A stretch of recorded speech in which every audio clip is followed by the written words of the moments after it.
Hey, what's up? Welcome back to South 10 Beer Reviews. I am Tyler. Thank you so much for stopping by tonight. We've got a beer from Hot Butcher for the World. Before we get into it, just wanted to encourage you to hit that subscribe button if you like what you see. So, Hot Butcher for the World. This is going to be a 7% ABV IPA. It's going to be called Cascade Heavy. Really enjoying the label on this one.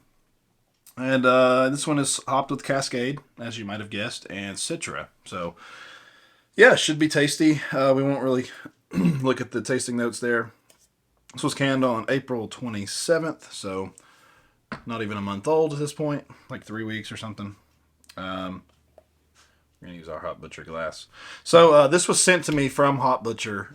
So, I want to start out by saying just thank you to the good people at Hot Butcher. I really, really appreciate you and your kindness and your willingness to send out such great beer mail packages to a lot of beer reviewers on YouTube. So I'll just speak for everybody. Excuse me, and just say we all appreciate you so much. So thank you, Hot Butcher. Let's go ahead and get this in the glass. Pouring a very deep gold color. All right.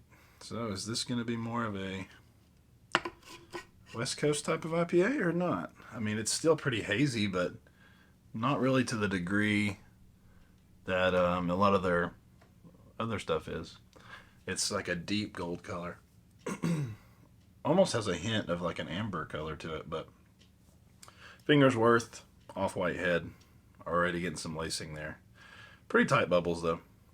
Looks nice. Let's go ahead and shove our nose in it. Huh, okay. Yeah, it smells like I don't know. It doesn't smell full on West Coast, but it definitely has more of an American IPA vibe than like a hazy. With that being said, though, there are definitely just a big, huge dose of juicy citrus.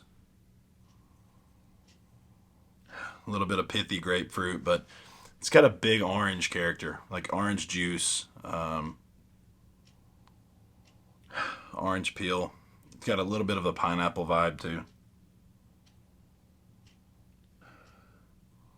I'm getting like a sweet bready malt backbone. Maybe even just a little hint of pine in there. Yeah, some earthiness. But anyway, smells pretty nice. Smells more, like I said, more like an American IPA. So um, I'm ready to dive in. Let's do it. Cheers.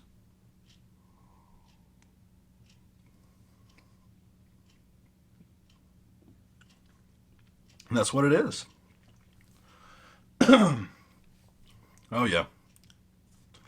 Definitely more of a West Coast IPA.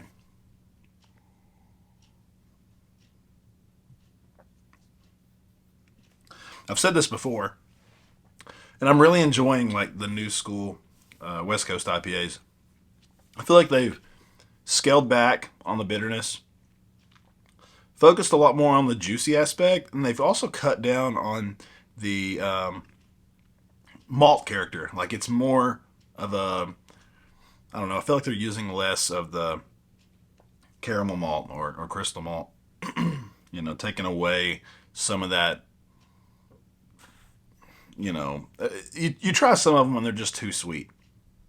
And I like that they're scaling that back some along with that bitterness. So, but yeah, this one has some of those familiar flavors of a American IPA.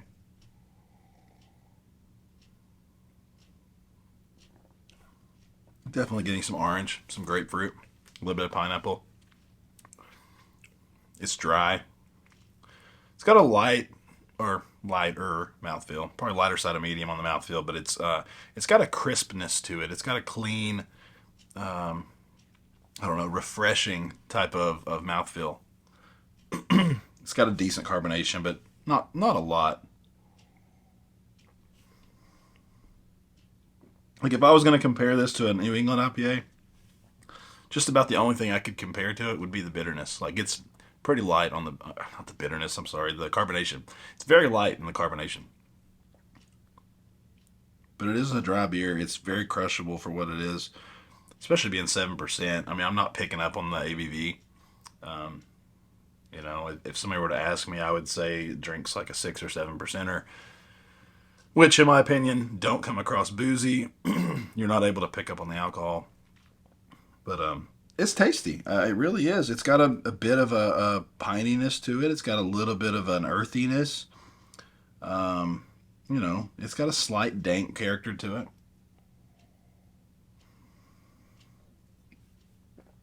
Candied orange, candied grapefruit, candied pineapple.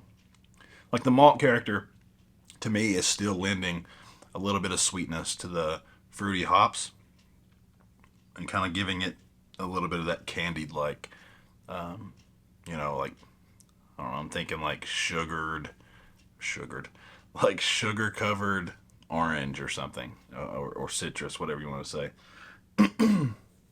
But yeah, this is good, man. Is it my favorite hot butcher beer? Probably not. But it is very tasty. Man, this is for you. Okay. But yeah, it is very tasty. Um, you know, I would drink this again in a heartbeat. It's very good. Um, I don't think I have any complaints on it. Like I said, it's something, it's familiar. It's safe. Like, they didn't go super crazy on this one, trying to do anything like, you know, to get out of the comfort zone. Um, I say that they did come out of their comfort zone as far as like most of their beers are hazy IPAs. So just dabbling in the West Coast IPA game, you know, give them some credit where credit's due. It's a tasty beer. So, as far as a rating goes, I would probably give this a solid 4. I think it's very tasty. Like I said, I would buy it. I would drink it again. Um, you know, if you see it, I would definitely pick it up. Let's look at the tasting notes real quick. So, for zesty citrus, juicy grapefruit, floral, lemongrass. So the floral aspect, I could get behind that. You know, like I said, earthy, but yeah, I mean, I could see that. So I think they did a good job on it. So we'll leave it that as a 4. And again, this is Cascade Heavy. Hopefully you guys enjoyed the video. If you did, do me a favor, hit that like button, leave a comment, subscribe, all that fun stuff. And as always, we'll see you in the next review. Cheers.